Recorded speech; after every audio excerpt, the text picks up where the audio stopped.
is something that comes up more and more frequently because of the kind of movies and TV shows and cable shows that we have nowadays. Now, recently, one of my beloved students had an experience that is not too uncommon anymore. She was booked to do a role in an independent film and was quoted a certain amount that she'd be paid for the role. Well, when she was sent the script, it was for a very different role than the one she'd been talked about, and this one required simulated sex acts. Although it wasn't germane to the plot, I mean, it wasn't just gratuitous, that wasn't what had been discussed with her, and it wasn't something she was willing to do for the quoted rate. Unfortunately, with non-union projects, this happens fairly often. I mean, SAG-AFTRA does require that certain information be given in the breakdown for a role. For example, it has to state if there's to be full or partial nudity, open mouth kissing. Now in this day and age, you know, they have diseases that can't live without penicillin, so if you're going to be playing tonsil hockey with somebody, you'd like to know that.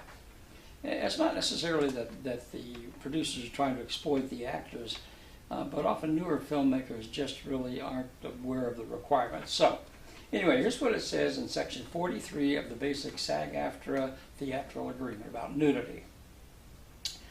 The producer's representative will notify the performer or his representative if any nudity or sex acts are expected in the role, if known by the management at the time, prior to the first interview or audition.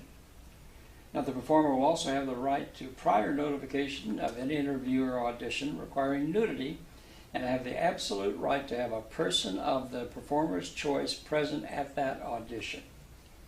Total nudity will not be required at such auditions or interviews.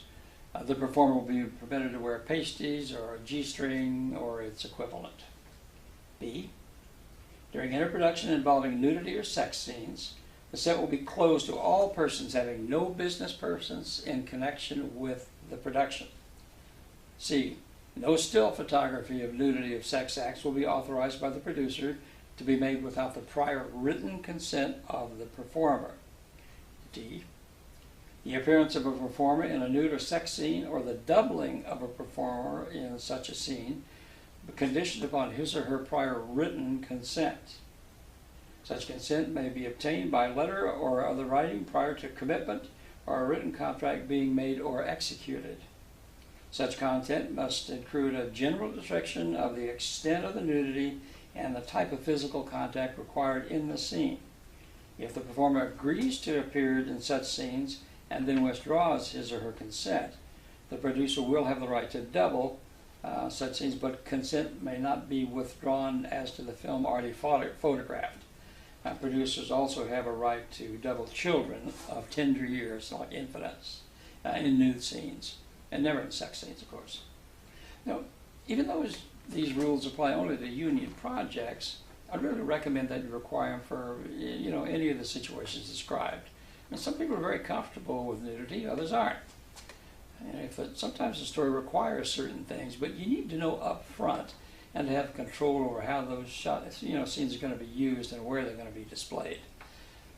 Most likely legitimate producers are going to understand that.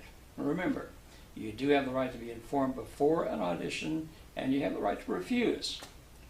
What you can't do is to agree and then show up on the set and chicken out. You can't do that one. You know, once I was interviewing an agent, and he had a questionnaire, and one of the questions was, will you do tasteful nudity?